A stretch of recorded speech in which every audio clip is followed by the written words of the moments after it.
Thank you to be here once again. I was last year for the Bioanalytic Conference, and it's again a pleasure to be here again in Hyderabad, in the area.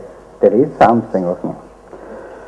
Okay, I think, first of all, from where we start to speak of bioequivalence, there is a lot of novelties and equipment that make a lot more of possibility for who is doing bioequivalence. So first of all, there is a big improvement in analytics regarding mass spectrometry. So now we can couple with LC, GC, capillary electrophoresis, a lot of techniques, and there is an impressive gain in sensitivity in the last time. I would say that now we can measure almost everything to really very low level. This is a big change compared to 10 years ago when a lot of things was technically non-feasible. NMR, I think, would be a next step to come. So the technique at the moment is a top in identification of molecule in structure, but is not yet gain a place in the identification and quantitation of molecules. I think it will come.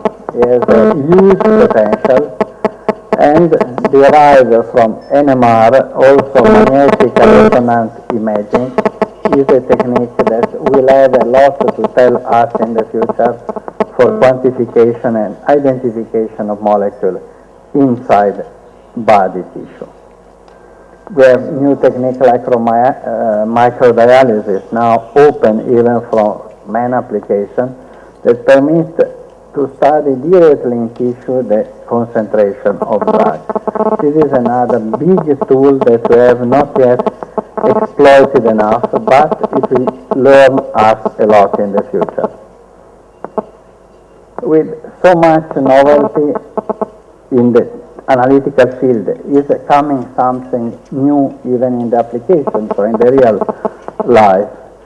I would say something is coming. So as an example, the European authority, following decision already by other authorities, has decided to introduce a new rule to study bioequivalence of inhaler by a PK approach, giving up a long and complicated clinical study that was finally much less sensitive than the PK approach. Many people get surprised, get negatively surprised, discovering that the PK approach is much more sensitive and sometimes much more difficult than the classical clinical study. But this is a step that we have to pass. We will pass this shock, as it was the shock when many years ago in the tablets we go for clinical study to PK approach. Even that, it was a moment of big confusion. How is possible that my tablet is non-bioequivalent? There is the same amount inside, but okay. Now everybody gets used to that. But we are even hoping and waiting for new rule. Why we don't have yet nothing in topical drug, dermatologic drug.